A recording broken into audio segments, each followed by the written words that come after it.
जय श्री राम सभी भाइयों को। तो आज की वीडियो में मैं आपसे बात करने वाला हूं विग्रहराज चौहान के बारे में। ये विग्रहराज चौहान वही हैं जो सम्राट पृथ्वीराज चौहान के ताऊ श्री हैं। जैसा कि मैंने आपको पिछली वीडियो में कहा था कि इस वीडियो में मैं आपको सम्राट विग्रहराज चौहान के बारे में बताऊंगा। सम्राट विग्रहराज चौहान ने अपने शासनकाल में एक से एक शौर्य के और एक से एक अद्भुत कार्य किए। उसमें से एक कार्य यह भी है कि उन्होंने अजमेर में एक सरस्वती कंठाभरण विश्वविद्यालय या सरस्वती कंठाभरण विद्यापीठ नामक एक विश्वविद्यालय की स्थापना की। यह विश्वविद्यालय इतना भव्य था कि इसमें 10,000 शिष्य एक साथ पढ़ सकते थे। विग्रहराज चौहान ने इस विद्यापीठ की स्थापना तक्षशिला और नालंदा विश्वविद्यालय के तर्ज पर ही की थी। तो इस विश्वविद्यालय की बड़ी महिमा थी। फिर जब सम्राट पृथ्वीराज चौहान को मोहम्मद गौरी ने हरा दिया छल से, तब उसके बाद सम्राट पृथ्वीराज चौहान के पुत्र गोविंदराज चौहान ने कुछ समय तक अजमेर पर शासन किया। उसके बाद इन गोविंदराज चौहान को सम्राट पृथ्वीराज चौहान के छोटे भाई हरिराज चौहान ने युद्ध में बुरी तरह से परास्त किया। तब गोविंदराज चौहान यहां से अजमेर से रणथंभौर चले गए और वहीं पर जाकर रहने लगे। तब उसके बाद क्या हुआ कि हरिराज चौहान को मोहम्मद गौरी के ही गुलाम कुतुबुद्दीन ऐबक ने युद्ध में परास्त कर दिया। तब हरिराज चौहान को हराने के बाद कुतुबुद्दीन ऐबक ने जो सबसे पहला कार्य किया वो ये किया कि जिस विश्वविद्यालय जिस गुरुकुल की स्थापना सम्राट विग्रहराज चौहान ने की थी, इस ऐबक ने उस गुरुकुल को तोड़ने का आदेश दिया। तोड़ने का क्यों आदेश दिया? जैसा कि मैंने आपसे पहले भी कहा है कि इन विधर्मियों ने हमारी संस्कृति सदैव से ही नष्ट की है। चाहे आप शाहजहां की बात कर लें, चाहे औरंगजेब की बात कर लें, किसी मुगल शासक या किसी भी तुर्क या किसी भी विधर्मी की आप बात कर लें, तो ऐबक ने सबसे पहला ये आदेश दिया कि उस सरस्वती कंठाभरण विश्वविद्यालय को तोड़ा जाए। और दुर्भाग्य की बात तो यह है कि उसको तोड़ा गया और उसने 1.5 लाख मजदूर इस काम में लगाए। और आज अजमेर में आप जब जाएंगे तो आपको एक जगह मिलेगी 2.5 दिन का झोपड़ा, या जिसको हम 2.5 दिन का झोपड़ा कहते हैं। बड़े ही दुर्भाग्य की बात है कि 2.5 दिन का झोपड़ा कोई और नहीं, विग्रहराज चौहान के समय में जो उन्होंने गुरुकुल की स्थापना की थी सरस्वती कंठाभरण विश्वविद्यालय, ये वही 2.5 दिन का झोपड़ा है। कितनी ही धूर्त थे ये लोग, आप इनकी मानसिकता से अंदाजा लगा सकते हैं कि उस भव्य गुरुकुल को तोड़ने के बाद इन्होंने उसका नाम भी क्या रखा, झोपड़ा। आप सोच सकते हैं कि इन्होंने कितने दृष्टि से हमें हीन भावना भर दी हमारे मन के अंदर, कुछ कहा भी नहीं जा सकता। ये 2.5 दिन का झोपड़ा दूसरी मस्जिद भी है भारत की, और राजस्थान की सर्वप्रथम मस्जिद है। मैं आपको यही बता दूं, 900 साल में इस भारतवर्ष पर इन विधर्मियों ने इतना कहर ढाया है, हमारे लगभग 30,000 मंदिरों को इन विधर्मियों ने तोड़ा है। और उन सभी मंदिरों को तोड़कर अधिकांश को उन्होंने मस्जिद में परिवर्तित किया है। इस 2.5 दिन के झोपड़े पर भी 60 घंटे तक ऐबक ने उन 1.5 लाख मजदूरों से छेनी और हथौड़ी चलवाई थी और उसको मस्जिद में परिवर्तित किया था। उसकी दीवारों को तोप से उसने उड़वाया, और जो उसके स्तंभ थे उन पे आज भी आप जब जाएंगे तो उसमें संस्कृत की पंक्तियां उत्कीर्ण हैं। वो आगे किन चीज़ों की पंक्तियां हैं वो आपको भविष्य में अभी या इस वीडियो में आगे आने वाली वीडियोस में बताऊंगा। और ये कुतुबुद्दीन ऐबक इस सरस्वती कंठाभरण विश्वविद्यालय को नष्ट करने के बाद भी रुका नहीं। ये हमारे पवित्र स्थल काशी विश्वनाथ पर पहुंचा और वहां पर इसने आक्रमण किया। इसने काशी विश्वनाथ मंदिर के शिखर को नष्ट और ध्वस्त किया। वहां पर आपको ये जानने को मिलेगा कि जो आज काशी विश्वनाथ मंदिर है हमारा वास्तविक, दरअसल ये वास्तविक काशी विश्वनाथ मंदिर नहीं है हमारा। इसी मंदिर के सामने आपको एक ज्ञानवापी मस्जिद नाम से एक मस्जिद मिलेगी, और वही हमारा वास्तविक काशी विश्वनाथ मंदिर है। और इस बात का प्रमाण यह है कि जो हमारा नंदी है वो उसी मस्जिद के ओर मुंह कर बैठा हुआ है। वो आज भी इसी तलाश में है, आज भी इसी प्रतीक्षा में है कि कोई तो उसके महादेव को वापस उसी मंदिर में पुनर्स्थापित करेगा, वापस कोई ऐसा सनातनी पैदा होगा जो हमारे हिंदू धर्म की रक्षा करेगा। कितने दुर्भाग्य की बात है कि जो काशी विश्वनाथ हमारा मंदिर है वो तो आज मस्जिद में कन्वर्टेड हो चुका है।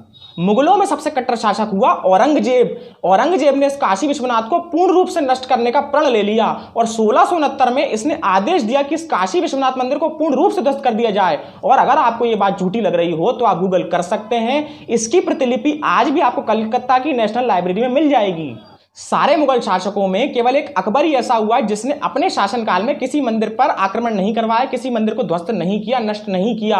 परंतु आपको यही बता दूं कि उसने केवल यह आदेश दे रखा था कि आप मंदिर बना सकते हैं, परंतु सरकारी धन या सरकारी राजस्व का कोई भी चीज उस मंदिर बनाने में सरकार के द्वारा नहीं दी जाएगी। हाँ, मस्जिद जो बनती थी उसमें अकबर पूर्ण रूप से सहयोग करता था, सरकारी जितनी भी धनराशि होती थी मुहैया कराता था, पर जितने मंदिर बनते थे उन मंदिरों में वो कोई भी राशि नहीं देता था। चलो ये तो बहुत ठीक है, कम से कम उसने मंदिर तोड़वाए तो नहीं। बाकी आप किसी मुगल शासक के शासनकाल को देख लीजिए, हर मुगल शासक ने मंदिर तोड़वाए हैं और उनमें से अधिकांश हमारे मंदिरों को मस्जिदों में परिवर्तित किया गया है। कुछ अलग से उन्होंने मस्जिद नहीं बनाई, बस उसी को नष्ट भ्रष्ट कर दिया, तोड़ ताड़ दिया, जो स्तंभ बचे उनका उपयोग कर लिया और गुंबद तान दिया और उसको मस्जिद में परिवर्तित कर दिया।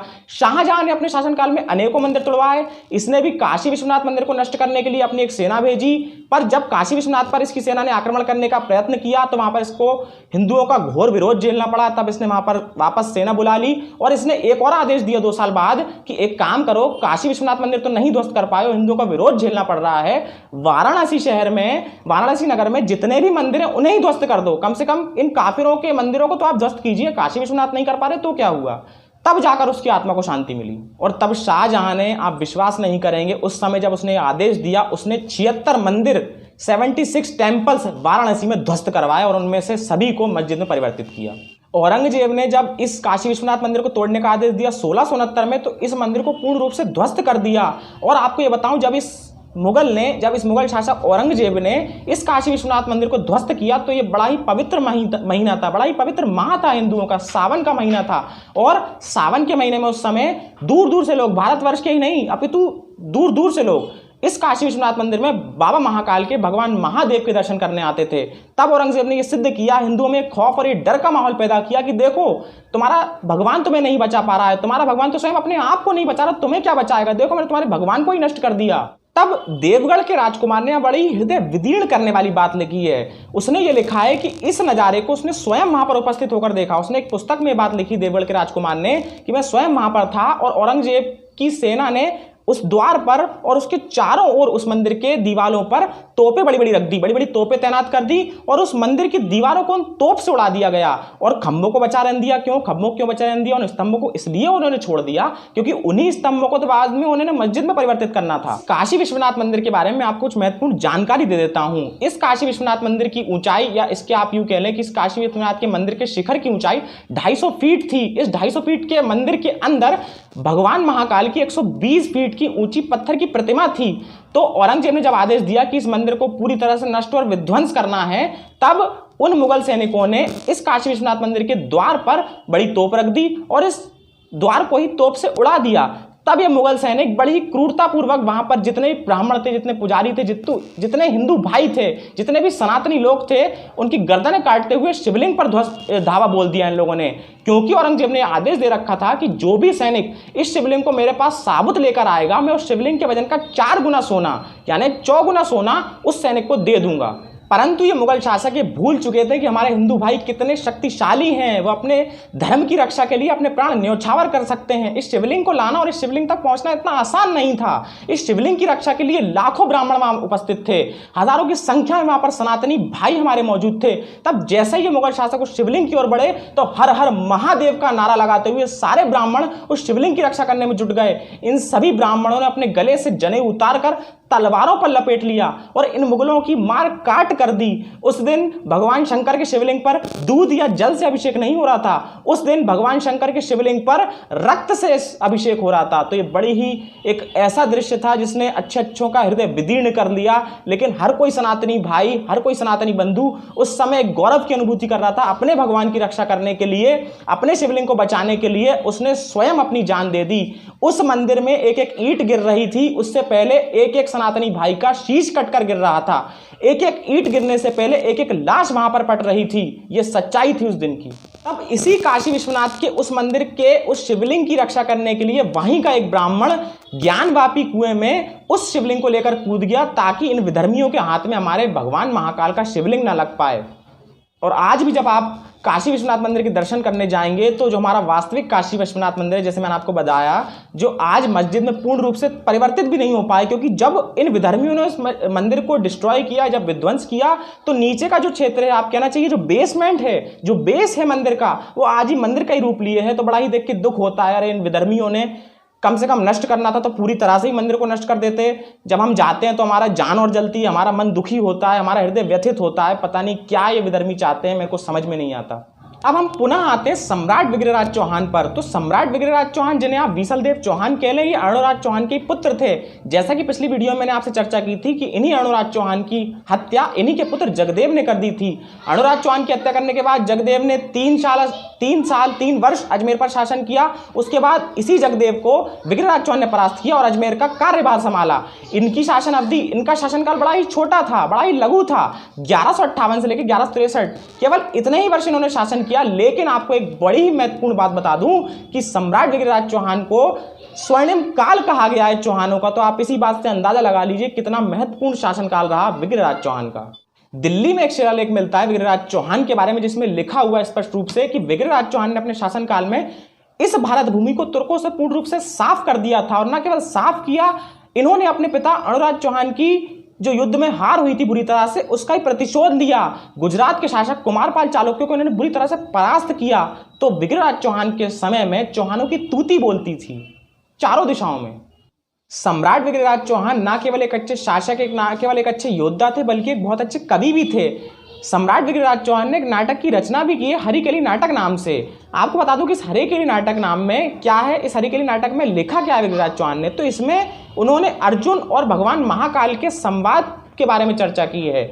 आपको थोड़ा महाभारत समय की ओर ले चलता हूँ, महाभारत गाथा की ओर ले चलता हूँ। एक बहुत बड़ा अच्छा प्रसंग है। जब महाभारत का युद्ध होने वाला था, प्रारंभ भी होने वाला था, तो उससे पहले श्री कृष्ण जी ने अर्जुन से ये कहा कि तुम भगवान महादेव को प्रसन्न करो। चूंकि महाभारत का युद्ध हो रहा है, एक से एक योद्धा, एक से एक सूरमा इस युद्ध में भाग लेंगे, सम्मिलित होंगे, तो तुम भगवान महाकाल को प्रसन्न करके उनसे दिव्यास्त्र, अस्त्र और शस्त्र लो।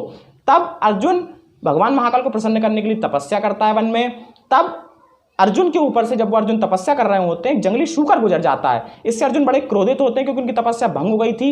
वो क्रोध में आकर अपने गांडीव को उठाते हैं और जैसे ही तुणीर से बाण निकालते हैं और उस प्रत्यंचा पर चढ़ाते हैं और निकाल देते हैं उस बाण को। जैसे ही बाण संधान होता है और शूकर में जाकर लगता है, तब जब अर्जुन उस शूकर के पास जाते हैं तो देखते हैं कि उस शूकर में 2 बाण लगे हुए थे।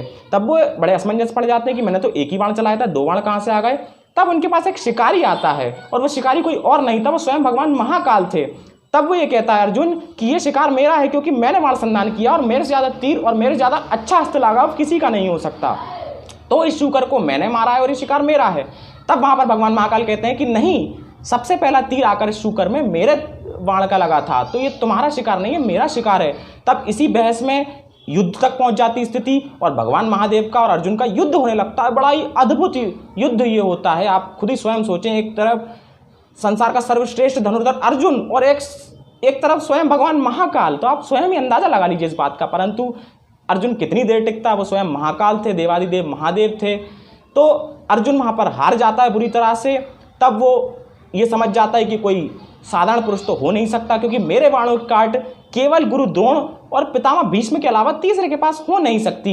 ये पितामह भीष्म नहीं है, ये द्रोणाचार्य नहीं है, कोई और ही है। तब ये संवाद ही मिलता है। B.R. चोपड़ा ने महाभारत में से बहुत अच्छी तरह से प्रस्तुत किया है। तब अर्जुन वहाँ पर उस शिकारी के पास यानी भगवान महादेव के पास जाते हैं और कहते हैं कि हे प्रभु, आप ये बताइए कि आप कौन हैं, क्योंकि आप द्रोणाचार्य तो हैं नहीं, मेरे गुरु तो हैं नहीं, पितामह भीष्म आप हो नहीं सकते, मतलब आप केवल और केवल भगवान महाकाली होते हैं, महाकाली हो सकते हैं। तब भगवान महादेव अर्जुन की इस बात से प्रसन्न होकर अपने पूर्ण रूप में आते हैं, अपने वास्तविक रूप में आते हैं और अर्जुन को दर्शन देते हैं, अर्जुन को आशीर्वाद देते हैं और अस्त्रों और शस्त्रों की दीक्षा देकर वहाँ पर अर्जुन को विदा करते हैं। तो ये बात पूरी जो है महाभारत में मिलती है।